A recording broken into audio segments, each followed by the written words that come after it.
Welcome to GS5 TV. నేను మీ శేఖర్. హైడ్రా ఈ పేరు వినగానే ఎంతోమంది గుండెల్లో గుబులు పుడుతుంది. ఇది చాలామందికి ఉపయోగకరమైనటువంటి చర్య అయినప్పటికీ ఈ హైడ్రా వలన ఎంతోమంది ధనిక పేద మధ్యతరగతి కుటుంబాలు ఇప్పుడు రోడ్డుపై పడడం మనం చూస్తున్నాము. అసలు సీఎం రేవంత్ రెడ్డికి రాష్ట్రంలో ఎలాంటి సమస్యలే లేవు అన్నట్లు ఇప్పుడు ఎస్పెషల్గా హైడ్రా పైన ఫోకస్ పెట్టడం ఏంటి అనేటువంటిది పలువురికి సందేహాన్ని కలిగించేటటువంటి విషయం. ఈ హైడ్రా అనేటువంటి చర్య తెలంగాణ రాష్ట్రంపై ఎలాంటి ప్రభావాన్ని చూపుతుంది అనేటువంటి విషయం గురించి చర్చించడానికి ఈరోజు మనతో పాటు కాంగ్రెస్ పార్టీ తరపున చేవెళ్ళ మండల కాంగ్రెస్ పార్టీ యువజన సంఘం అధ్యక్షులు మద్దెల శ్రీనివాస్, బీఆర్ఎస్ పార్టీ తరపున చేవెళ్ళ మండల బీఆర్ఎస్ పార్టీ ప్రధాన కార్యదర్శి సామ నరేందర్ రెడ్డి, బీజేపీ పార్టీ తరపున కిసాన్ మోర్చా చేవెళ్ళ మండల ప్రెసిడెంట్ ఉమాశంకర్ రెడ్డి, అదేవిధంగా సిపిఎం పార్టీ తరపున సిపిఎం చేవెళ్ళ డివిజన్ కన్వీనర్ అల్లి దేవేందర్ మనతో పాటు ఉన్నారు. ఒకసారి ప్రత్యక్షంగా వాళ్ళని అడిగి తెలుసుకుందాము. ఈ హైడ్రా అనేటువంటి చర్య ఏ విధంగా ఉపయోగపడుతుందో, ఏ విధంగా నష్టం చేకూరుస్తుందో ఒకసారి వాళ్ళని అడిగి తెలుసుకుందాము. శ్రీనివాస్, చెప్పండి, ఈ హైడ్రా అనేటువంటి ఒక మిషన్ని సీఎం రేవంత్ రెడ్డి తెలంగాణ రాష్ట్రంలో తీసుకొని రావడం మనం చూస్తున్నాము. దీన్ని కొంతమంది కాంగ్రెస్ నాయకులు కూడా వ్యతిరేకిస్తున్నప్పటికీ ఈ చర్య తెలంగాణ రాష్ట్రంలో కొనసాగుతూనే ఉంది. దీన్ని మీరు ఏ విధంగా సమర్థిస్తారు? హైదరాబాదులో నివసించే జనాల కోసం పూర్వము నిజాం పరిపాలించినప్పుడు హైదరాబాద్ నగరానికి ఆ రోజు తాగునీటి కోసం రెండు చెరువులను ఏర్పాటు చేయడం జరిగింది. ఆ రోజు వచ్చిన విపత్తు వరదల వలన అనేకమైనటువంటి ఆస్తి నష్టం, ప్రాణ నష్టం సంభవించింది, జరిగింది. దాన్ని దృష్టిలో పెట్టుకొని రెండు జలాశయాలను ఏర్పాటు చేయడం జరిగింది. అవి అనంతగిరి గుట్టల్లో పుట్టి ఈ జంట జలాశయాలకు ఒకటి శంకర్పల్లి సైడ్ నుంచి, ఒకటి షాబాద్ సైడ్ నుంచి జంట జలాశయాలను నింపడం జరుగుతుంది. వాటి వలన అండర్ డ్రైనేజ్ కూడా సపరేట్ చేయడం జరిగింది. ఈరోజు అప్పటి నుంచి ఎన్నో ప్రభుత్వాలు మారుతూ వచ్చినాయి. కానీ చెరువులు ఉండడం వలన నీకు గ్రౌండ్ లెవెల్ వాటర్ పెరుగుతుంది. ఆ చెరువుల వలన తాగునీటి సమస్య తీరుతుంది. ఇంకోటి వరదల ముప్పు అనేది ఉండదు. నీళ్ళు ఎక్కడివి అక్కడ మనము వ్యవసాయం చేసేటప్పుడు కూడా ఒక నార్మల్ వేస్తే దానికి ఒక కాలువ టైప్ చేసుకొని ఈ నీళ్ళు ఎంత కావాలనో అంతే వాడుకొని పక్క దాంట్లోకి ఇడ్చుకోనికి అవకాశం ఉంటుంది. ఆ టైపున ఏర్పాటు చేసింది. గత పాలకుల నిర్లక్ష్యం వలన ఈరోజు దాదాపు మొత్తం నీకు కబ్జా చేయడం జరిగింది. రియల్ ఎస్టేటు సంస్థల కమిషన్ తీసుకొని ఇంతకుముందు ఉన్న పాలకులు మీకు 4-5 రోజులలో కనిపిస్తుంది. రియల్ ఎస్టేటు సంఘాలు నిన్నమొన్న పాలకులదే తప్పు. గత పాలకులు అంటే ప్రభుత్వమే కదా, వాళ్ళు కూడా ప్రభుత్వమే. అలాంటప్పుడు ఒక సామాన్య ప్రజలను వాళ్ళను ఇప్పుడు చెరువులు ఉన్నటువంటి ప్లేస్ నుంచి ఖాళీ చేపిస్తున్నారు మీరు. చెరువులు ఉన్న ప్లేస్లో నుంచి వాళ్ళు అక్రమంగా కట్టడాలు, అసలు అక్రమ కట్టడాలు అంటే మీ ఉద్దేశం ఏంటి? అక్రమ కట్టడాలు అంటే ఏం చేస్తాను? నిర్మించలేని ప్లేస్లలో నిర్మించడమే అక్రమ కట్టడం. అలాంటప్పుడు పర్మిషన్ ఇవ్వకూడదు కదా. అధికారులు ఇంతకుముందు ఉన్న గవర్నమెంట్ ఇచ్చింది కదా. అలాంటప్పుడు గవర్నమెంట్ అన్నప్పుడు మీరా మేము అనేటువంటి విషయాన్ని పక్కన పెడితే వాళ్ళకి పర్మిషన్ ఇచ్చింది గవర్నమెంటే కాబట్టి వాళ్ళను ఖాళీ చేయించేటువంటి క్రమంలో మీరు చేసినటువంటి పని ఏంటంటే వాళ్ళకు ఆల్టర్నేట్ ఏదైనా ఒక ప్లేస్ చూపించాలి, లేదా నష్టపరిహారం కట్టించాలి. కట్టించకుండా మీరు అక్రమంగా నిర్మించుకున్నారు అని చెప్పి వాళ్ళను ఏకంగా ఒకే దాటిగా ఆ విధంగా ఖాళీ చేయించిన వల్ల వాళ్ళ పరిస్థితి ఏంటి? అయితే ఏ ఇండ్లు అయితే ఏవైతే కూల్చుతున్నారో అది ధనికులయ్యే కూలుస్తారు. కొన్ని జాగాలలో రేకులు షెడ్లు ఉన్న తాను కూల్చొచ్చు. వాళ్ళకు ప్రత్యేకంగా ఇంతకుముందు ఉన్న గవర్నమెంట్ ఏదైతే ఇంతకుముందు ఉన్న పాలకులు ఏదైతే డబుల్ బెడ్రూమ్లు అన్నారో అవి ఏమైనా మిగిలిన ఇస్తామని ప్రయత్నం చేసినారు ఆల్రెడీ. ఇంకోటి ఎక్కడైతే జనాలు లేని ప్లేస్లే కూలగొడుతున్నారు. నువ్వు నైట్ పోయి ఏదో రాజకీయ లబ్ధి కోసం జనాలను తీసుకుపోయి పొద్దుగాల కూల్చే టైంలో తీసుకుపోయి బిల్డింగ్లో కూర్చునబెట్టి వాళ్ళతో లొల్లి చేపిస్తున్నారు తప్ప వాస్తవంగా నువ్వు ప్రజలు బతుకుతున్న దాంట్లో పోయి కూలగొట్టింది లేదు. ఇప్పటి వరకు దాదాపు 50,000 ఎకరాల భూమిని స్వాధీనంలోకి తీసుకున్నది హైడ్రా. పేదవాళ్ళ ఇల్లు గురుస్తున్నాయి మనం చూస్తున్నాం, కనుదోస్తామని ఫేక్ అంటారామని కొన్ని జరిగినాయి. వాళ్ళకు గుట్టంగా వాళ్ళు లేరని చూసే గులగొట్టడం జరిగింది. కొంతమంది రెచ్చగొట్టి రాజకీయ లబ్ధి కోసమే వాళ్ళను వాడుకోవడం జరుగుతున్నది. ఇదే ఇంతకుముందు ఉన్న ప్రభుత్వం మరి ఎందుకో ఈ పని చేయలేదు. ఇంకోటి, ఎప్పటి నుంచి అయితే ఆక్రమణకు గురవుతుందో ఇంతకుముందు ఉన్న ప్రభుత్వం కానీ అంతకుముందు ఉన్నది కానీ అప్పటి సందే ఈ నిర్మాణాలు ఏ గవర్నమెంట్ వచ్చినా ఆపినుంటే ఇప్పటి వరకు ఉండకుండా చినుకు పడితే నీకు కార్లు కొట్టుకొని పోవడం అనేది చూస్తున్నాం. వైపు మా ఇల్లు ఉండే మాది నీళ్ళల్లో నువ్వు పోయి కట్టుకున్నావు, నీ దగ్గరికి నీళ్ళు రాలేవు. కాబట్టి దీన్ని ఆపితేనే రేపు ఫ్యూచర్ ఉంటుంది మనం అనేది హైడ్రా యొక్క ఉద్దేశం. సరే, ఈ విషయం గురించి ఒకసారి మనము బీఆర్ఎస్ పార్టీ చేవెళ్ళ మండల ప్రధాన కార్యదర్శి నరేందర్ రెడ్డిని అడిగి తెలుసుకుందాము. నరేందర్ రెడ్డి, చెప్పండి, ఇది కేవలం ప్రజల యొక్క ఉపయోగం కోసమే చేస్తున్నామని చెప్పి సీన్ అంటున్నాడు. దీనిపైన మీ అభిప్రాయం చెప్పండి. ఇందులో హైడ్రా విషయంలో ఒక చిన్న కరెక్షన్. అది యాక్చువల్గా హైడ్రా కాదు, దానికి ఇంకొకటి పదం దాంట్లో ఇంకో మార్చాల్సిన అవసరం ఉంది. దాన్ని హైడ్రామా అని పిలవాలి మనం. ఈరోజు తెలంగాణ ప్రభుత్వం, కాంగ్రెస్ ప్రభుత్వం ఎలక్షన్కి ముందు, అసెంబ్లీ ఎలక్షన్కి ముందు వాళ్ళు ఇచ్చిన హామీలు ఏవైతే ఉన్నాయో ఆ హామీలు, ఆ గ్యారంటీలు వాటిని అమలు చేసే విషయంలో ఫెయిల్ అయ్యి వాటిని వాళ్ళు ఏ విధంగా జనాల లోపల ఆ విషయాన్ని మనం దాన్ని డైవర్ట్ చేయాలి, జనాలను ఏ విధంగా మనం మభ్యపరచాలనే ఉద్దేశంతో హైడ్రా అని చెప్పి హైడ్రామా క్రియేట్ చేయడానికి రేవంత్ రెడ్డి ఒక పిచ్చి తుగ్లక్ లెక్క ఆడ మీద కూర్చొని ఒక డ్రామాలు ఆడుకుంటా నిన్న మొన్న మనం ఒక ఫారిన్ డెలిగేట్స్తో ఒక మీటింగ్లో చూసినాం మనం. ఆయన ఫోటో ఇట్లా ఒక రాజరికం లెక్క ఇట్లా కూర్చొని ఒక ఫోటో పెట్టి దాని ముంగల ఫారిన్ డెలిగేట్స్తో మీటింగ్ అరేంజ్ చేస్తున్నాడు. మనోన్ పైన్ సెట్ ఎట్లా ఉందంటే వాళ్ళ తాతల కాలంలో నుండి ఇంకా మనం పటేల్గిరిలోనే ఉన్నాం, మనం చేసిందే రాజ్యం, మనం చేసిందే చట్టం, మనం ఏది మాట్లాడితే అదే శాసనం అని చెప్పి అది ఒక రకంగా ఆడ కూర్చొని ఆయన ఏం చేస్తున్నాడు, ఎవరు నష్టపోతున్నారు, ఎందుకు నష్టపోతున్నారు, ఎవరిని మనం ఇది చేస్తున్నాం అనే ఉద్దేశం కూడా ఆయన మైండ్లో ఏం పనిచేయకుండా ఆయన ఇష్టానుసారం ఆయనకి ఏది దోస్తే అది హైడ్రామా. ఇది హైడ్రా కాదు, ఒక హైడ్రామా. ఈరోజు కాంగ్రెస్ ప్రభుత్వం ఎన్ని ప్రజలు గమనిస్తున్నారు. అతి త్వరలో వాళ్ళకు ఇప్పుడు ఎక్కడికి వెళ్ళినా వాళ్ళకి ఏ కాన్సిస్టెన్సీకి ఏ లీడరు, ఏ ఎమ్మెల్యే, ఏ కాంగ్రెస్ నాయకుడు అయినా ఇలా జనాలు ఎదిరిస్తున్నారు.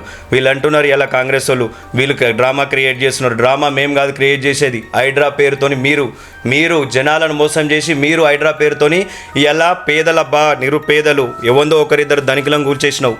నువ్వు నిజంగానే ఎఫ్టీఎల్ జోన్ ఎట్లా డిసైడ్ చేసినావు? ఎఫ్టీఎల్ జోన్ ఇలా చెరువు చుట్టూ ప్రాంతంలో ఉన్న జోన్ను ఎఫ్టీఎల్ జోన్గా నువ్వు గూగుల్ మ్యాప్లో, శాటిలైట్ మ్యాప్స్లో, ఆ మ్యాప్స్లో ఎంత దూరం వాటర్ వెళ్ళిందో శాటిలైట్ మ్యాప్స్ క్యాప్చర్ చేసి ఆ శాటిలైట్ మ్యాప్లో కట్టుకున్న కన్స్ట్రక్షన్స్ ఏవైతే ఉన్నాయో అవన్నీ ఎఫ్టీఎల్ జోన్లు ఉన్నాయంట అని చెప్పి అలా నువ్వు డిసైడ్ చేసినా అని మాట్లాడుతున్నావు. ఏ రోజు శాటిలైట్ మ్యాప్ తీసుకున్నావు? గత ప్రభుత్వాలను 10 సార్లు చెప్తున్నావు. ఏ రోజు కన్స్ట్రక్షన్ స్టార్ట్ చేసిరు? ఎవరి ప్రభుత్వంలో పర్మిషన్స్ ఇచ్చిరు? ఎవరి ప్రభుత్వంలో ఎఫ్టీఎల్ డిసైడ్ చేసిరు? ఎవరి చెరువులు ఎవడు కట్టిండు, ఎవడు సాఫ్ చేసిండు? మేము చేసిన మిషన్ కాకతీయ పేర్లతో ఇలా మేము రైతులు ఏ కాన్సిస్టెన్సీలో, ఏ మండలంలో, ఎక్కడికి వెళ్ళినా మీరు వెళ్ళి అడగవచ్చు. చెరువులను పునరుద్ధరణ చేసిన ప్రభుత్వం ఏది ఉందంటే మేము చేసినాం. ఇలా ఎఫ్టీఎల్ పేరుతోని, ఇలా హైడ్రా పేరుతోని మీరు ప్రజలను డైవర్ట్ చేయడానికి కేవలం తెలంగాణ కాంగ్రెస్ ప్రభుత్వం ఫెయిల్యూర్నెస్ ఏదైతే ఉందో ఇలా తెలంగాణ రాష్ట్ర వ్యాప్తంగా వ్యతిరేకత రాకడానికి ముందే ప్రజలను మనం డైవర్ట్ చేయాలనే ఉద్దేశంతో ఇలా మీ మంత్రులు, మీ ముఖ్యమంత్రి, మీ హైడ్రా టీము వీళ్ళంతా రోజుకొకటి. నువ్వు నిజాయితీ గులగొడుతున్నావు, ఆదివారం ఎందుకు గులగొడుతున్నావు? నువ్వు నిజాయితీనే గులగొడుతున్నావు. నోటీసులు ఇస్తున్నా అంటున్నావు. ఎవరికి నోటీసులు ఇచ్చినావు? నోటీసులు ఇచ్చినట్టుంటే నోటీసు ముందు పబ్లిష్ చేయి, ప్రెస్ రిలీజ్ చేయి. ఎలక్ట్రానిక్ మీడియా ఉంది, సోషల్ మీడియాలు ఉన్నాయి, ప్రెస్ రిలీజ్ చేయి. హౌస్ హోల్డర్స్ ఎవరైతే ఉన్నారో వాళ్ళని మేము ఈ పలానా డేట్ రోజు కూలగొట్టడానికి మేము సిద్ధంగా ఉన్నాం, మేము ముందే వాళ్ళకి నోటీస్ ఇష్యూ చేస్తున్నాం, దానికి ఇంత పునరావాసం కల్పిస్తున్నాం అని చెప్పి నువ్వు చెప్పు. బీఆర్ఎస్ ఎప్పుడైతే ఇక్కడ గ్రౌండ్ లెవెల్లోకి వచ్చి మా మాజీ మంత్రులు హరీష్ రావు గారు కానీ, మా సబితా ఇంద్రారెడ్డి గారు కానీ, మా కేటీఆర్ గారు కానీ, మా కౌశిక్ రెడ్డి గారు కానీ వీళ్ళందరూ ఎప్పుడైతే గ్రౌండ్ లెవెల్లోకి వచ్చి ఎవరైతే పునరావాసం కల్పించకుండా నీకు ఏం రైట్ ఉంది, నీకు ఎవడు గులగొట్టడానికి అక్కిచ్చిండు, నీకు చట్టం నీ చుట్టమా అని చెప్పి మా వాళ్ళు ప్రశ్నించిన తర్వాతనే మేము కట్టించిన డబుల్ బెడ్రూమ్లకు తీసుకుపోయి వాళ్ళని అందులో ఉంచి ఇవాళ వాళ్ళని తీసుకొచ్చి ఖాళీ చేస్తున్నాను. ఎవరి దగ్గర ఒప్పందం జరిగితే 10 మందితో ఒప్పందం జరుగుతుంది. మొన్ననే టీం తిరిగింది, సునీల్ కొనుగోలు కొన్నాడు, మొన్ననే వచ్చింది. ఎవరైతే ఒప్పందం జరిగిందో ఒప్పందం జరిగిన వాళ్ళతో వీడియోలు తీస్తున్నారు మనోళ్ళు. ఎందుకంటే డైవర్షన్ హైడ్రా అనేది హెల్ప్ అవుతుందంట అని. ఏ విధంగా హెల్ప్ అవుతుందండి? సరే ఓకే, కూలగొట్టాలి. ఎట్లా కూలగొట్టాలి? పేదలకు పునరావాసం కల్పించు. ఫస్ట్ నువ్వు పేదలకు వాళ్ళు ఉండడానికి గూడో నీడ ఏర్పాటు చేసి వాళ్ళ దృష్టిలో నువ్వు దేవుని అవుతావు. నువ్వే దేవుని అవుతావు నాయన. ఇప్పుడు దయ్యమైనవు, రాక్షసునమైనవు, నువ్వే దేవుని అవుతావు. వాళ్ళకు పునరావాసం ఏర్పాటు చేసి నలుగురికి ఉపయోగం పడడానికి ఒకరిని కూల్చివేస్తున్నామని చెప్పి బహిరంగంగా వాళ్ళకి చెప్పి కూలగొట్టు. మేము చెప్పిన మూసి ప్రాజెక్టు మాది, బరాబర్ మాది. ఏం చేసినాం? మూసిని సుందరీకరణ చేస్తామని చెప్పినాం. సుందరీకరణ చేయడం వేరు, కూల్చగొట్టడం వేరు. మూసి పరివాహక ప్రాంతాలలో ఉన్న ప్రజలకు పునరావాసం కల్పించి వాళ్ళ ఒప్పందం మేరకు వాళ్ళకు ఒక అందమైన మంచి మూసీ నదిని వాళ్ళకు అందించి దాని మంచి భవనాలను నిర్మించి ప్రభుత్వ భవనాలను ఒక ఫారిన్ స్టేట్స్లో ఉన్నటువంటి అలాంటి భవనాలను నిర్మించి మేము దాన్ని చేయదలిచినాం. కానీ నీలాగా వాళ్ళ రోదనలు, వాళ్ళ సాపినలు, వాళ్ళ ఆర్తనాదాలు ఇలా ఏ న్యూస్ ఛానల్ పెట్టి ఓపెన్ చేసి చూసినా ఇలా నిన్ను తిట్టని వ్యక్తి లేడు. తిడితే కూడా కేసు పెడుతున్నాడు. ఇలా పోక్సో పెట్టిన పాపం గంగానా అని చెప్పి ఆయన తెలియక 64 ఏళ్ళ వృద్ధుడు. ఆయన మాట్లాడిన దానికి కూడా నువ్వు పోక్సో కేసు పెట్టినావు. నీ రాజ్యం ఎట్లా నడుస్తుందంటే నువ్వు చెప్పింది శాసనం, శివగామి లేకున్నావు. శివగామి లేక నీ మాటే శాసనం, నీవు చెప్పిందే చట్టం అనే కిందికి నడుస్తుంది. ఇది మార్చుకోవాలి రేవంత్ రెడ్డి. చెప్తున్నా నేను బరాబర్ మా పార్టీ తరఫున నాకున్న నాలెడ్జ్ ప్రకారం నేను చెప్తున్నా. నీవు బాగు చేయాలంటే ఫస్ట్ జనాలకు బాగు చేయి, నువ్వు జనాలకు మేలు చేయి, నీ 6 గ్యారెంటీలు అమలు చేయి, వాళ్ళ స్టాండర్డ్ ఆఫ్ లివింగ్ పెంచు, వాళ్ళకు మంచి ఉద్యోగం ఉపాధి అవకాశం కల్పించు. నీ రాష్ట్రంలో నీ ప్రజలను సుఖశాంతులకు గురి చేసిన తర్వాత ఈ డెవలప్మెంట్ మీద నువ్వు జనాలను కూలగొట్టి డెవలప్ చేయాలనుకుంటున్నావో అది మానుకో. ఫస్ట్ దాని కాదు, మస్తు సమస్యలు ఉన్నాయి. ఇలా దునియా సమస్యలు ఉన్నాయి.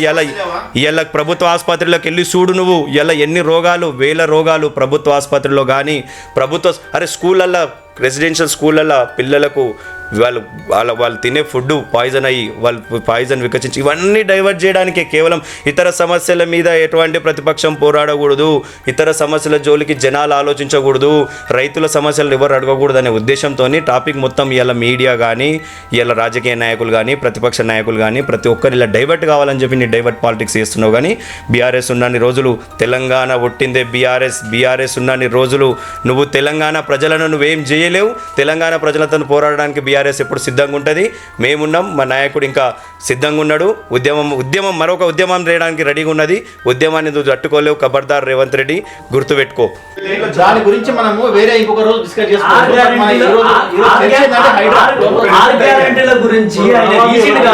చెప్పాలి. 6 గ్యారెంటీల గురించి కూడా ఒక నిమిషం కన్క్లూడ్ చేయమని. 6 గ్యారెంటీల గురించి సబ్జెక్ట్ కాదు ఆయన టీచింగ్ కాబట్టి బస్సు కాలేదా బస్సు అయిందిగా. బస్సు ఫ్రీ బస్ అయిందా కాలేదా? అయింది. రుణమాఫీ అయిందా కాలేదా? మీ లెక్క మేము రుణమాఫీ చేస్తామని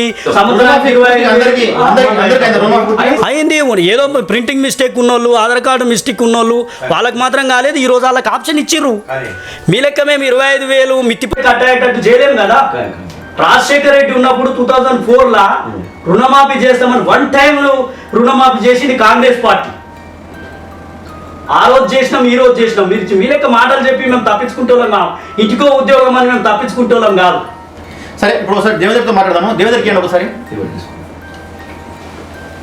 దేవేందర్ చెప్పండి. మీరు ఇప్పుడు బీఆర్ఎస్ వాళ్ళేమో మొత్తం మేమే చేసినామంటున్నారు, కాంగ్రెస్ వాళ్ళు మొత్తం దోసుకున్నారు, మేమే ఇప్పుడు చేస్తున్నాము, చెరువులను అన్నీ క్లియర్ చేసి అక్రమ కట్టడాలను తొలగించి రాష్ట్రము అభివృద్ధి చేయడానికి ప్రయత్నం చేస్తున్నామని చెప్పి సీన్ అంటున్నాడు. అసలు నిజంగా మీ ప్రకారంగా బీఆర్ఎస్ పాలన బాగుందా, కాంగ్రెస్ పాలన బాగుందా? ఈరోజు హైడ్రా పైన టీవీ డిబేట్లో వచ్చినటువంటి కాంగ్రెస్, టీఆర్ఎస్, బీజేపీ నాయకులకు సిపిఎం పార్టీ తరఫున ధన్యవాదాలు తెలియజేస్తా ఉన్నాం. ముఖ్యంగా ఎవరి పాలన బాగుందనేది అంశం కన్నా హైడ్రా పనితీరు ఏ రకంగా ఉంది, దానివల్ల ఎవరికి మేలు అనేది దానిపైనే ప్రధానంగా చర్చిస్తే బాగుంటుంది. ముఖ్యంగా ఏంటంటే హైడ్రా అనేటటువంటి ముఖ్యంగా హైడ్రా గురించి ఈరోజు మాట్లాడాల్సిన అవసరం ఎంతైనా ఉంది. ముఖ్యంగా ఏంటంటే హైడ్రా అనేటటువంటిది ముఖ్యమంత్రి రేవంత్ రెడ్డి చైర్మన్గా మరియు ఏవి రంగరాజ్ గారిని కమిషనర్గా నియమిస్తూ ఆయన ఏర్పాటు చేయడం అనేది మంచి విషయము.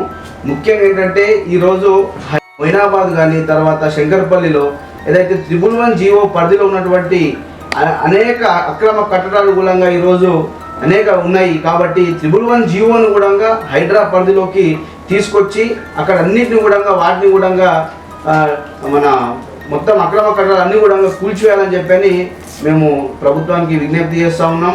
హైడ్రాకు సపోర్ట్ చేస్తున్నాం మేము హైడ్రాకు సపోర్ట్ చేస్తూ ఉన్నాం. హైడ్రా వల్ల నష్టపోయేటువంటి పేదల పరిస్థితి ఏంటి? పేదలు అదే ఆ విషయంలో కూడా వాళ్ళు క్లియర్ గా వాళ్ళు పర్మిషన్ తీసుకున్నారు. అవును, అన్ని కూడా క్లియర్ గా ఉన్నాయి, లీగల్ గా మూవ్ అయ్యారు. అవును, అక్కడ తప్పంతా ప్రభుత్వ అధికారులది, గత ప్రభుత్వం కావచ్చు, సరే ఏదైనా ప్రభుత్వమే, గత ప్రభుత్వం అయినా ఇదైనా ప్రభుత్వమే.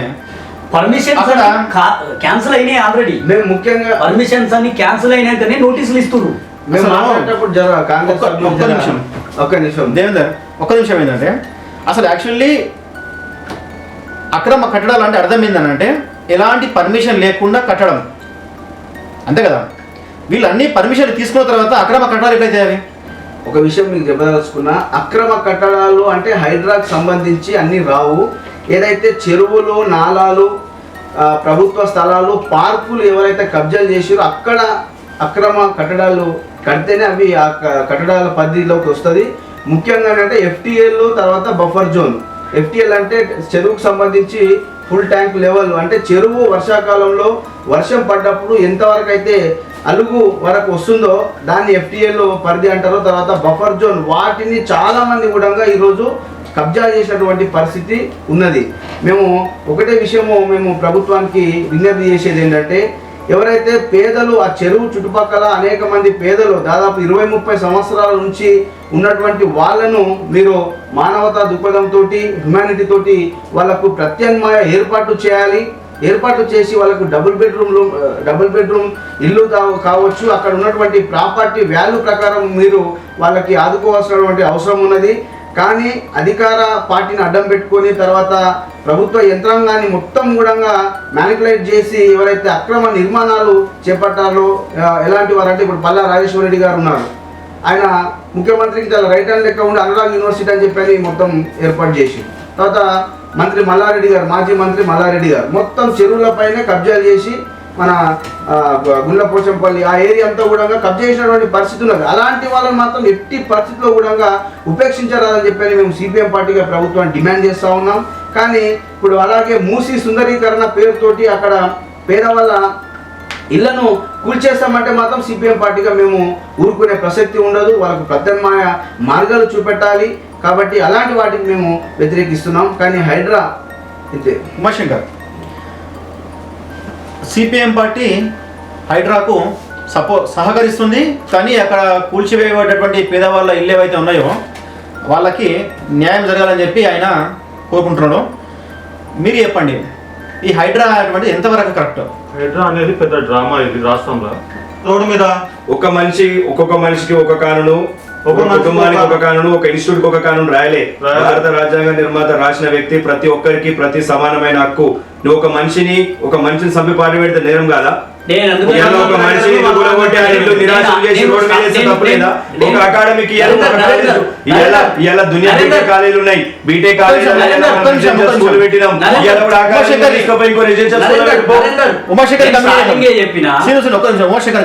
ఇప్పుడు పేదలను గోలగొడుతుంది. పెద్ద నేను చార్మినార్ ఎమ్మెల్యే అన్నాడు దమ్మంటే హైడ్రా అని పాత బస్తికి రమ్మనని, వాళ్ళు పోతలేదు.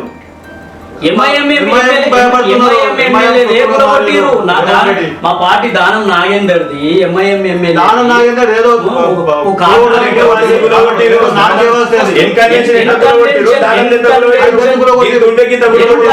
కూలగొట్టిన తర్వాత ఇవన్నీ కూలగొట్టినాక పిల్లల భవిష్యత్ ఖరాబ్ అవుతుంది. అకాడమిక్ ఇయర్ ఉన్నది, ఇయర్ అయిపోయినాక కంపల్సరీ కూలగొడతారు.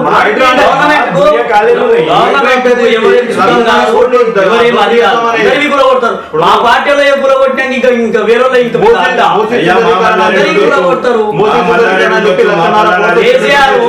కేసీఆర్ ఏం చెప్పిండు? పెద్ద మాట, మూసి సుందరీకరణ చేస్తా నేనంట అని చెప్పిండు. మూసి సుందరీకరణకు 1,50,000 కోట్లు అని చెప్పి తిరణికినే కానీ మూసి సుందరీకరణకు 1,50,000 కోట్లు. గంగా యమున 2,000 కిలోమీటర్ల చెప్పే పైసలు ఎత్తుకొని పోయాడు. ఉన్న బిల్డింగ్ సెక్రటరీ అవసరం లేదు, సెక్రటరియట్ కట్టి గంగా నది కేసీఆర్ ఎత్తుకొని పోవడం తప్ప ఎత్తుకొని పోయి పడవడం ఇంకో పని లేదు. తెలుసా రాబర్ట్ వాద్రా రాహుల్ గాంధీ బావా నీ రాహుల్ గాంధీకి ఇలా స్టేట్ ఇలా తెలంగాణను ముంచి తెలంగాణ లక్షల కోట్లను తీసుకుపోయి ఆయన జేబులో పెట్టడానికి ఇలా రాహుల్ గాంధీ బావకు ఈ మూసి కాంట్రాక్ట్ ఇచ్చినావు. లేదా తెలంగాణలో ఎవరు కాంట్రాక్టర్? నమామి గంగా లేదా ఎవరు జిల్లా 40,000 కోట్లు అయితే 50 కిలోమీటర్లకు కేసీఆర్ కాంట్రాక్ట్ ఇచ్చిన వాళ్ళందరూ దోపిడీ పెట్టినట్టేగా, మీరు ఒప్పుకున్నట్టే కదా. కేసీఆర్ అదే కాళేశ్వరం కాంట్రాక్ట్ ఇచ్చింది కూడా దోపిడీ కోసమే కదా. మూసి సుందరి సెక్రటరేట్ మీకు అవకాశం ఇచ్చిన నిర్మాణం కోసం దోసుకోనికేనే కదా. ఉమాశంకర్ది కంప్లీట్ అయిన తర్వాత మళ్ళీ మీ దగ్గరికి వస్తున్నాను. భూములు అమ్మింది కూడా దోసుకోనికేనే కదా. ఒక నిమిషం. ఇప్పుడు మూసి సుందరీకరణ అని చెప్పి 1,00,000 కోట్లు పెట్టారు ప్రాజెక్ట్. నమామి గంగాకు 2,000 కిలోమీటర్లకు 40,000 కోట్లు అయితే ఈ 50 కిలోమీటర్లకు 1,00,000 కోట్లు ఏ రకంగా అయితే దోపిడీ, దాంతో మొత్తం అవినీతి. అరే స్టార్టే కాలేదు దోపిడీ నడిచింది. ఇంకా టెండర్ ప్రక్రియ నడుస్తుంది.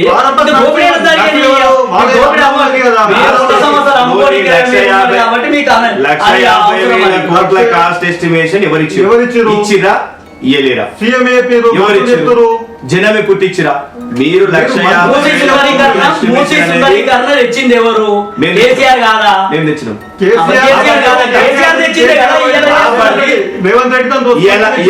ఏమంటున్నా ఒకసారి ఆలోచన చేయాలి. కేసీఆర్ కదా మూసి సుందరీకరణ చేస్తా, నేను హుసేన్ సార్ అది చేస్తా ఇది చేస్తా, నీళ్లను తీసుకుపోయి నేను ఫిల్టర్ చేసి నీళ్లు తాపుతా, దాన్ని అది చేస్తా ఇది చేస్తా అని చెప్పింది కేసీఆరే కదా. దాన్నే కదా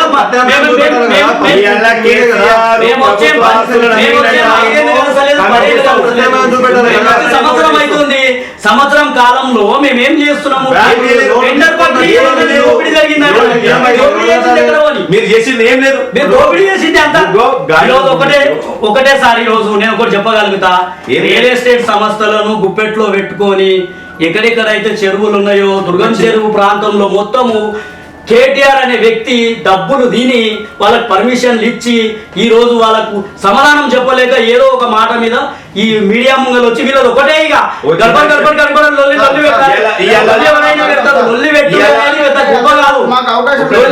లొల్లి పెడితే ఎక్కడైనా తప్పిపోతుందని ఇష్యూ డైవర్ట్ అవుతుంది అనేది ఒక్కటే విషయం. వీళ్ళకు ఒకటే కొట్టాలంటే ఫస్ట్ మీరు మాట్లాడారు ఇంకా కొట్టాలంటే ఫస్ట్ ప్రత్యామ్నాయం చూపెట్టాలి. ఈఎంఐ పెట్టుకొని ఇల్లు కట్టుకోరు. బ్యాంక్ లోన్లు ఎవరు కట్టాలి? మీరు బుల కొట్టారు. బ్యాంక్ లోన్లు ఎవరు కట్టాలి? ఇది పాయింట్. బ్యాంక్ లోన్లు ఎవరు కట్టాలి?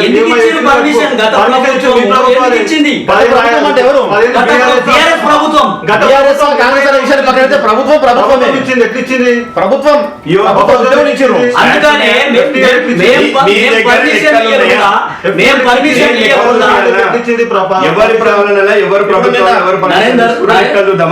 మిత్రుడు ఒక నిమిషం ఏదన్నా ఇప్పుడు ఇప్పుడు మీరు కట్టిన కట్టడాలు రేపు బీఆర్ఎస్ ప్రభుత్వం వస్తే వాళ్ళు ఫస్ట్ క్లియర్ చేస్తున్నాం కదా. మీరు చేసే పనులకు పర్మిషన్ ఇస్తలేం కదా. వాళ్ళు చేసిన వాటికి మీరు వ్యతిరేకంగా అయిపోయారు. వాళ్ళు వ్యతిరేకంగా అయిపోతారు. సామాన్య ప్రజలు ఇచ్చింది అనేది అబద్ధం. వాళ్ళు అంటే మీ ప్రభుత్వంలో వచ్చి ప్రభుత్వం కంటే ముందే మీ కాంగ్రెస్ ప్రభుత్వం మీరు చేసిన న్యాయాలయం మీరు 4 దశాబ్దాల కాలంలో రాష్ట్రాన్ని ఘోరంగా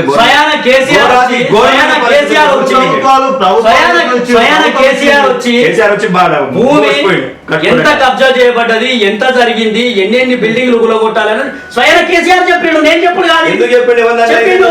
కేసీఆర్ చెప్పిన మాట ప్రకారం ఈ రోజు జరుగుతుంది. ఆయన కేసీఆర్ చెప్పలేడా? నీకు తెలుసో తెలియదు, ఒకసారి చూసుకో.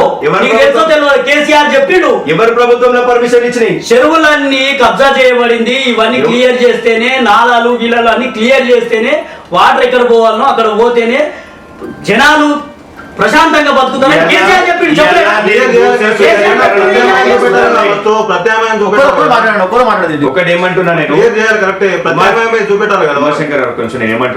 సిటీ డెవలప్మెంట్ చేసింది నిజాం సర్కారు. ఆ రోజు సిటీ కోసము వరదల కోసం చేసిండు. ఆ తర్వాత వచ్చిన ప్రభుత్వాలు హెచ్ఎండిఏ తెచ్చింది. హెచ్ఎండిఏ పరిధిలోకి చెరువులు అక్రమణ కారవద్దని ఆ రోజు ప్రభుత్వం తెచ్చింది. సుందరీకరణ చేయొద్దు. మూసి సుందరీకరణ చేసింది మీరు, పైసలు దోపిడీ చేసింది మీరు. రామోజీరావు అనుకున్నది మీరు, ఇలా పైసలు ఎత్తుకొని పోయింది మీరు. ఇవన్నీ నిజాలు కావా? 10 కేసీఆర్ తగ్గిన ప్రభుత్వం మూసీ సుందరీకరణ చేయొద్దని ఎవరన్నారు? అవునా? ఇలా టెండర్ ప్రక్రియ ఉంటేనే దోపిడీ జరిగినాడు. నీ దోపిడీ గురించి ఎక్కడ బయటకు వస్తుందా? జనాలయా నీకు విశ్లేషణ చేయాలి. ఆయన ఏమంటున్నాడంటే ఆయన ఏమంటున్నాడు, ఒక్క మాట రాబర్ట్ వాద్రాకి అవసరం ఏముంది? తెలంగాణలో ఎవరు లేరా? ఇంకో విషయం టెండర్ ఎన్నికే తెలంగాణలో ఎవరు లేరా? ఇంకో మాట రాబర్ట్ వాద్రాకి ఎందుకు ఇచ్చారని చెప్పి అవుతున్నాయి. ఇంకో మాట చెప్తా. ఓపెన్ టెండర్ ఎవరన్నా టెండర్ మీకే ఇవ్వాలనేది ఉండాలి కదా. ఆయనకే వచ్చిందా రూల్ బావు టెండర్ ఎవరు వేసుకుంటే అలా వస్తుంది. టెండర్ కాలిచ్చినా ఏమి ఇచ్చినా నేను చెప్తా. మయం రామేశ్వరరావుకే వస్తుందా టెండర్? 2 నిమిషాలు. రీసెంట్ గా మొన్న 3 రోజుల కింద ఒకటి 2 నిమిషాలు.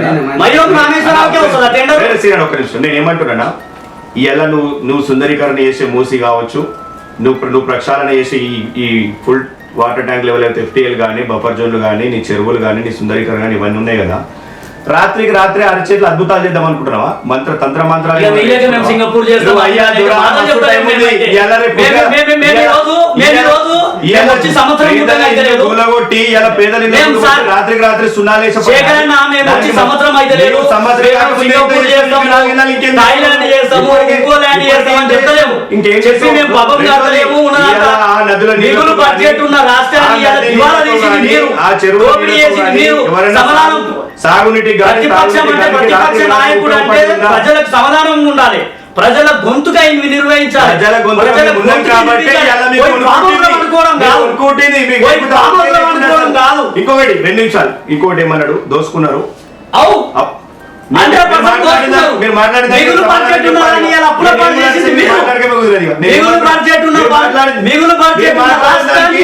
రెండోది ఆయన ఒక మాట మేము దోసుకున్నాము, ఇప్పుడు ఏం మిగిల్చలేము. ఎంటీ దోపిడీ చేసిరు కాబట్టి చెప్తున్నా ప్రక్రియలు ఉన్నదాన్ని ఎవరైనా చెప్తారా?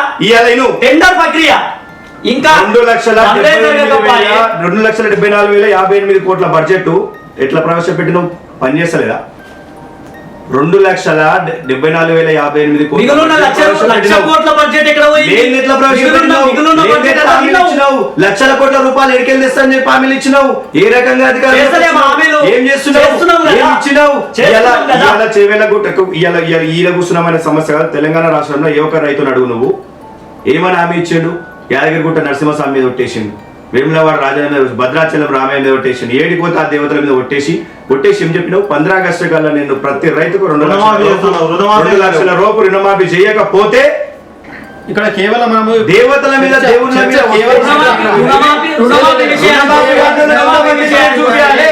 ఎంత లిస్ట్ కావాలి?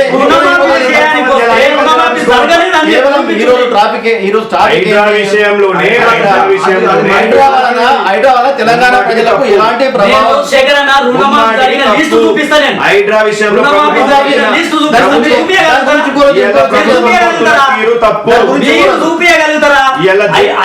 పైసలు వేసిన చరిత్ర మాకు లేదు. ఇలా చెప్తున్నా కదా, 5,000 పైసలు వేసిన చరిత్ర మాకు లేదు. విషయంలో ముమ్మాటికి ప్రభుత్వం పోతున్న తీరు తప్పు, వాళ్ళు ప్రవర్తిస్తున్న తీరు పిచ్చి. ఇది మాత్రం నేను గట్టి చెప్తున్నా. తుగ్లక్ ఎవరు అనేది జనాలకు తెలుసు. తెలంగాణ ప్రజలు ఆల్రెడీ తీర్పిచ్చారు. ముఖ్యంగా ఈరోజు ఈ రాష్ట్రంలో కాంగ్రెస్ కావచ్చు, బీజేపీ కావచ్చు, బీఆర్ఎస్ కావచ్చు, అన్ని పార్టీల నాయకులు ఈరోజు కబ్జాలు చేసేటువంటి పరిస్థితి ఉన్నది. కాబట్టి ప్రధానంగా ఏంటి అంటే ఈ హైడ్రాను రాజకీయ కోణంలో చూడకుండా దానిని స్వాగతించి ఎక్కడైతే ప్రభుత్వ భూమిని కాపాడాలనే ఉద్దేశంతో హైడ్రాను స్థాపించారు. కాబట్టి హైడ్రాను రాష్ట్రం మొత్తం కూడా విస్తరింపజేసి ఏ పార్టీలకు అతీతంగా కాంగ్రెస్ నాయకుడున్నా, బీజేపీ నాయకుడున్నా, బీఆర్ఎస్ నాయకులున్నా, ఎవరు ఎంత పెద్దటి వారు ఉన్నా కూడా వాటిని అన్నింటినీ కూడా అక్రమ కట్టడాలను, కబ్జాకు గురైనటువంటి భూములను కాపాడాలి. అదే రకంగా పేదవాళ్ళకు మాత్రం న్యాయం చేసే విధంగానే ఈరోజు ప్రభుత్వం చర్యలు తీసుకోవాలని చెప్పి మేము ప్రత్యేకంగా ప్రభుత్వాన్ని డిమాండ్ చేస్తూ ఉన్నాం. ఎందుకంటే వాళ్ళపైన వీళ్ళు, వీళ్ళపైన వాళ్ళు విమర్శలు చేసుకుంటే కాదు, కానీ ఎందుకంటే గత 50 సంవత్సరాలు, 50-60 సంవత్సరాల నుంచి ఈ రాష్ట్రాన్ని కానీ దేశాన్ని కానీ పాలించినటువంటి పార్టీలు ప్రతి ఒక్కరు కూడా ఈ అవినీతిలో భాగస్వాములు ఉన్నారు. కాబట్టి అవినీతిని మొత్తం వెలికి తీయాలి. ఈ అక్రమ కట్టడాలు, తర్వాత ఏదైతే చెరువులను కబ్జాలు చేశారో వాటన్నిటిని కూడా నిర్దాక్షిణ్యంగా కూల్చివేసి పేదవాళ్ళందరికీ కూడా న్యాయం చేయాలని చెప్పి ఈ సందర్భంగా మేము డిమాండ్ చేస్తా ఉన్నాం. ఉమాశంకర్, ఇంతకుముందు హైడ్రా మొదలుపెట్టినప్పుడు ఈటల రాజేందర్ సమర్థించిండు, ఈ హైడ్రా ఈ పద్ధతి బాగానే ఉంది, దీన్ని కంటిన్యూ చేయాలని చెప్పి. ఇప్పుడు మళ్ళీ ఆయనే వ్యతిరేకిస్తున్నాడు, ఎందుకంటే చాలామంది పేదలు మధ్యతరగతి వాళ్ళు నష్టపోతున్నారు కాబట్టి ఇప్పుడు దాన్ని ఆయన ఈటల రాజేందర్ కూడా వ్యతిరేకిస్తున్నాడు. ఇప్పుడు ఈ హైడ్రా అనేటువంటిది ఏ విధంగా ముందుకి తీసుకెళ్తే బాగుంటుందని అనుకుంటున్నాను. హైడ్రా అనేది ఫస్ట్ వాళ్ళకు ప్రత్యామ్నాయం చూపెట్టినాక వాళ్ళకు ఇల్లు కూలిస్తే బెస్ట్. మీరు ప్రత్యామ్నాయం చూపెట్టకుండా ఒక ఇల్లు కూలిస్తే వాళ్ళు రోడ్డు మీద ఎక్కడ పోతారు? ఈటల రాజేందర్ కూడా అదే అన్నాడు, ఫస్ట్ ప్రత్యామ్నాయం చూపెట్టమన్నాడు. ఫస్ట్ పేదోళ్ళని ఇచ్చిపెట్టారు, పేదోళ్ళు వాడు పేదోళ్ళు ఎక్కడ పోతారు? నైట్ వచ్చి బుల్డోజర్ పెడితే ఎక్కడ పోతారు? సామాన్ తీసుకొని ఎక్కడ పోతారు? పిల్లలు ఉంటారు, చదువుకునే పిల్లలు ఉంటారు, చిన్న పిల్లలు ఉంటారు, వాళ్ళందరూ ఎక్కడ పోవాలి? అలా ప్రత్యామ్నాయం చూపెట్టారు కదా. ఇప్పుడు పర్మిషన్ ఇచ్చిందే ప్రభుత్వాలు, ఇప్పుడు పర్మిషన్ ఇచ్చిన ఆఫీసర్ ఎక్కడ పోయారు? దానికి పర్మిషన్ ఇచ్చిన ఆఫీసర్ ఎక్కడ పోయారు? వాళ్ళు ఈఎంఐలు కడుతారు, ఆ ఈఎంఐలు ఎవరు కట్టాలి? ఇప్పుడు ఇల్లు కూలేసి కొలగొట్టినాకో అవి బ్యాంక్ ఈఎంఐలు ఉంటాయి, ఎవరు కట్టాలి? గవర్నమెంట్ కడతా? బీజేపీ నాయకులను ఈ సందర్భంగా నేను ప్రశ్నించేది ఒకటి అంటే, ఒక్కొక్క నాయకుడు ఒక్కొక్క రకంగా మాట్లాడుతున్న పరిస్థితి ఉన్నది. రఘునందన్ రావు ఈ రోజు హైడ్రాను పూర్తిగా సమర్థిస్తున్నాం,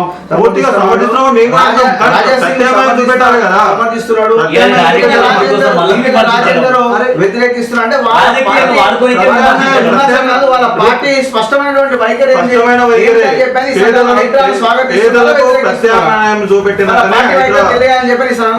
చేస్తున్నారు.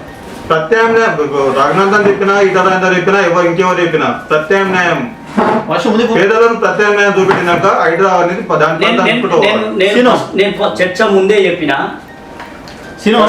ఇంట్లో నడుస్తుంది. ఈ బుల్డోజర్ అనేసరికి మనుషుల లోపల ఒక రకమైన భయం.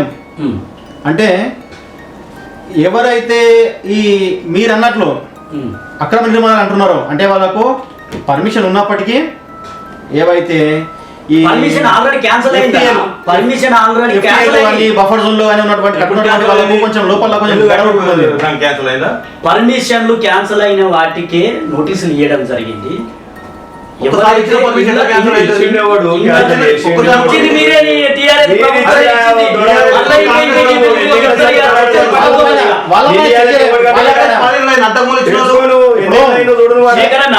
ఉద్దేశం ఏముంటది అంటే చర్చ జరగని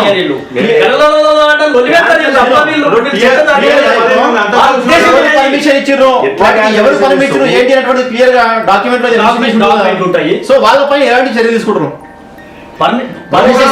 సామాన్య ప్రజలు కట్టుకున్నప్పుడు వాళ్ళ ఇల్లు గొడవలు బాగానే ఉన్నది, మరి పర్మిషన్ ఇచ్చినటువంటి అధికారులపై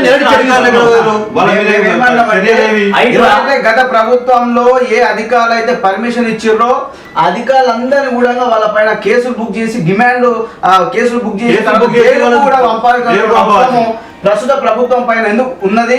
గత బీఆర్ఎస్ ప్రభుత్వంలో అధికారులు ఎవరు ఇచ్చినా కూడా ఏ ప్రభుత్వంలో అక్కడ అక్రమ చెరువులలో అక్రమ కట్టడాలకి పర్మిషన్ ఇచ్చేటువంటి మున్సిపల్ కమిషనర్ కావచ్చు, తర్వాత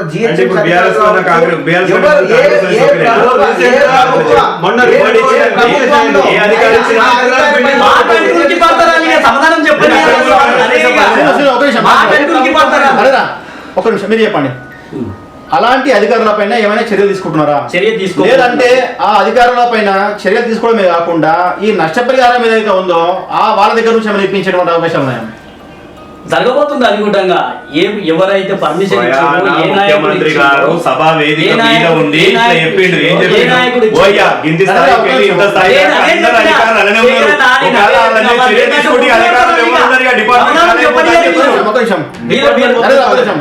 ఎప్పుడైనా దొంగతనం చేసిన వాళ్ళే అన్నం వదిలి పెడతారు, దొరతానికి ఉన్నోడు నిజాయితీగా ఉన్నోడు నిజాయితీగా సమాధానం చెప్తారు. వీళ్ళు ఒకటే లొల్లిగా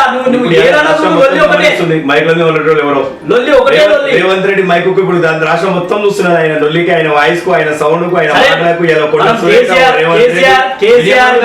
కేసీఆర్ గారు చెప్పింది ఆక్రమణ జరిగింది.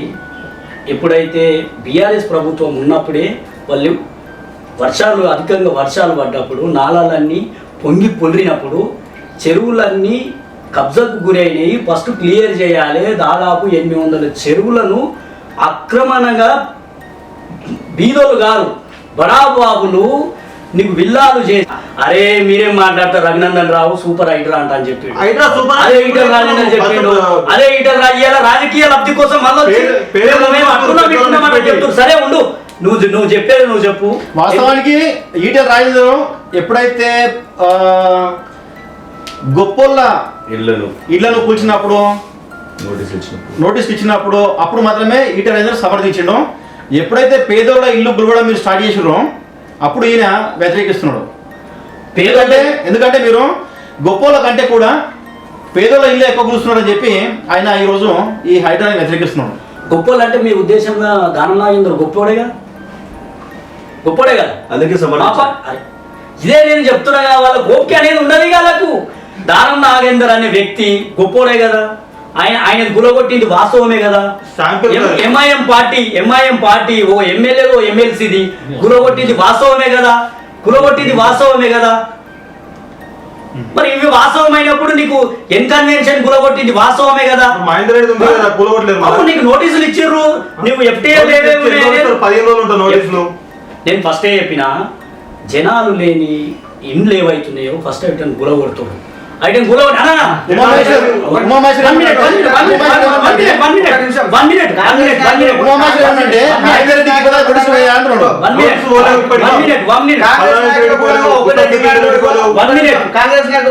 నేనేం చెప్తున్నా, ఇది నేను చెప్పుడు కాదు, చైర్మన్ చెప్పడం, రంగనాథన్ గారు ఐఏఎస్ ఆఫీసర్ చెప్పిన మాట.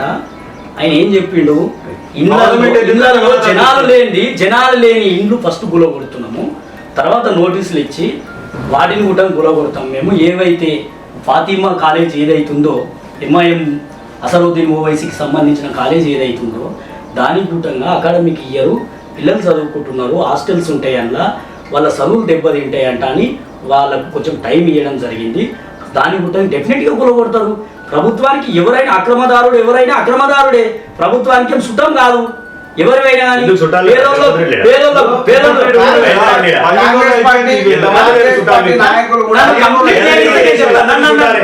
రాజకీయ కక్ష సాధింపు ఎవరైతే నిజంగా కబ్జా చేసిరో పునరావాస కేంద్రం వాళ్ళకు నిర్వహించే వాళ్ళకి పునరావాస కేంద్రాలు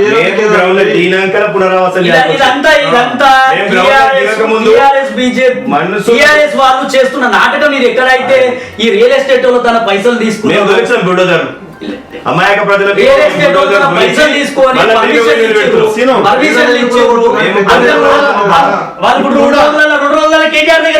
ఇప్పుడు కూడా ఇదే జరుగుతుంది కదా. ఇప్పుడు మీరు ఏవైతే అక్రమ కట్టాలని చెప్పి మీరు కూల్స్తున్నారో ఆల్రెడీ మీరు కూడా బ్లాక్ మెయిల్ చేసి మిగతా వాళ్ళ దగ్గర డబ్బులు వసూలు చేయడానికి ఒక చర్య ఇది అనేటువంటి ఒక టాక్ కూడా బయట వినిపిస్తుంది. ఓన్లీ వాళ్ళకి ఏమైనా బట్టగాల్చి మీద వాడేసుకమే వంతు. ఎట్లాగో ఇప్పుడు అప్పుడు కూర్చున్నారు ఫామ్ హౌస్, అప్పుడు అనుకున్నారు, ఇప్పుడు అనుకున్నారు. కాకపోతే అప్పుడేమో యథార్థంగా నిలబోయారు, ఇప్పుడేమో కొంతమందిని తోలిచ్చిండు. ఇప్పుడు అజ్జయిపోండి ఇజ్జయిపోండి అంటారు. వాళ్ళ పనే ఒకటి. రుజువు ఉందా మీది గులగొట్టుడా? అక్రమంగా ఎవరైతే నిర్ణయించారో వాళ్ళకి గులగొట్టడం వాస్తవం.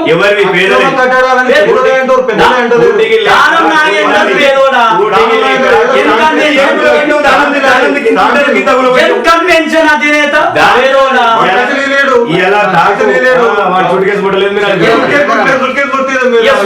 గురించి మాట్లాడకుండా అంటే మీ ఇష్టం. మరి ఈ రోజు అంతా పెట్టుకుందాం చర్చ.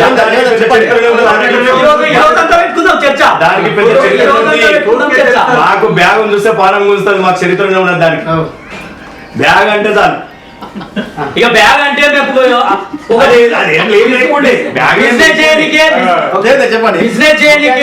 బిజినెస్ లేవంటే లిక్కర్ స్కామ్ చేసింది కుట్టంగా అందరికి తెలుసు, దేశానికి తెలుసు. అందుకే క్లీన్ చిట్ వస్తుంది, 4 వేల క్లీన్ చిట్ వస్తుంది. బెయిలెట్లు వచ్చింది.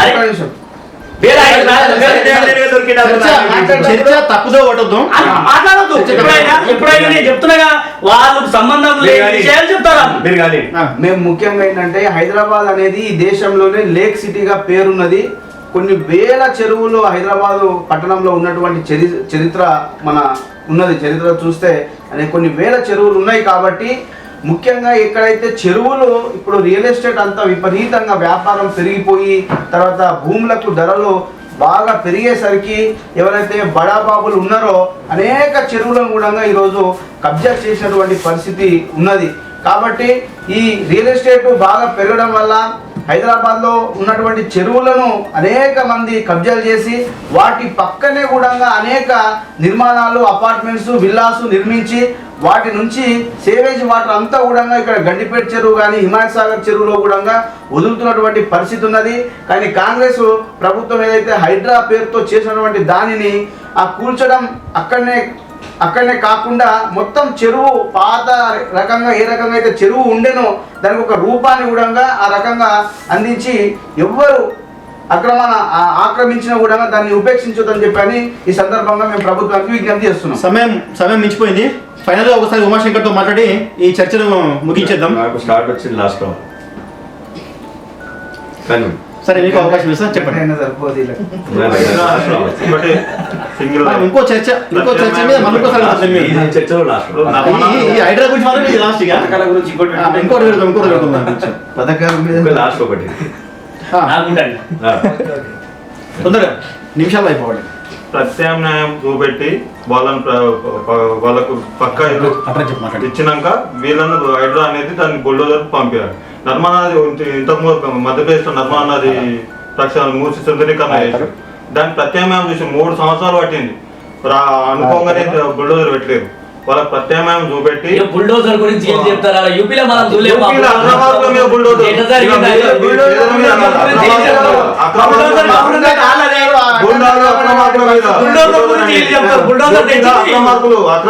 బుల్డోజర్ పేదల మీద కాదు, పేదలకు మంచి అపార్ట్మెంట్ కట్టిస్తున్నాం.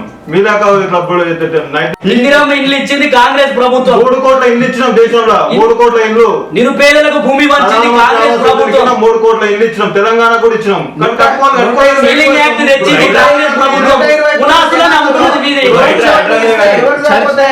చర్చ మనం చర్చిస్తుంది ఒకటి, మీరు మాట్లాడుతుంది ఇంకోటి. అట్లా ఎక్కువ చాలా ఉన్నాయి.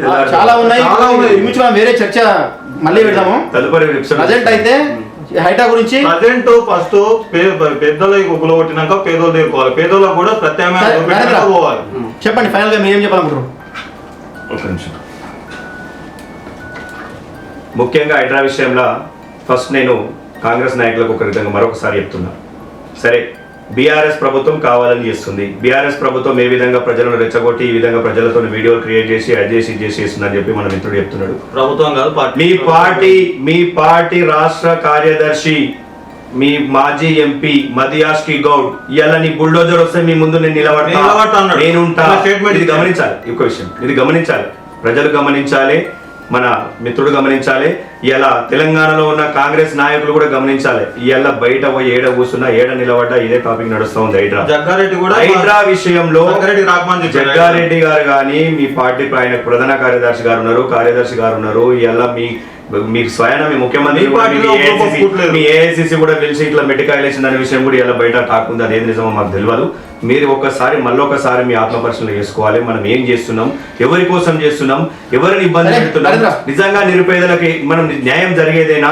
వాళ్ళకి నిజంగా నిరుపేదలను మనం ఇబ్బంది పెడుతున్నామా పెడతలేమా? ప్రతిపక్షాలు మొత్తుకున్నాను కంక్లూడ్ చేస్తున్నా నేను. ప్రతిపక్షాలు అన్నాయనో లేదంటే మీడియా అన్నదనో లేకపోతే 10 మంది జనాలు ఒక దగ్గర గుమ్మిగూడి మిమ్మల్ని మీద దుమ్మెత్తి పోస్తారనే మాట ఏదైతే మాట్లాడుతున్నారో మీరు మళ్ళొకసారి మీరు ఆత్మపరిశీలన చేసుకోండి. ఇలా ఏది అవసరమో జనాలకి, ఏది అవసరమో మీరు ఇది ఏది ఇస్తే జనాలలో మీకు ఉంటది. మీరు జనాలను ఎందుకు మీరు అట్లా పీల్చి పిప్పి పెట్టి వాళ్ళని మెడలు బట్టి బయటికి దొబ్బి బుల్డోజర్తో గూలగొట్టాల్సిన సీన్ ఎంత అవసరం ఏముంది అనే విషయం మరొకసారి బీఆర్ఎస్ ఉంటుంది, ప్రజలకు అండగా ఉంటుంది. బీఆర్ఎస్ ప్రజల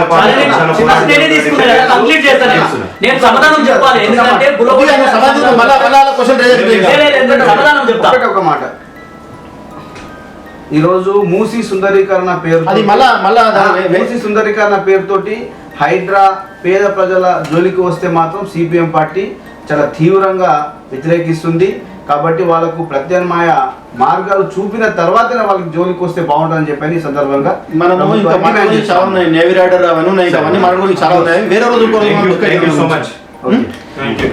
ఇది ఈరోజు హైడ్రా గురించి వివిధ పార్టీ వాళ్ళతో జరిగినటువంటి చర్చా కార్యక్రమం.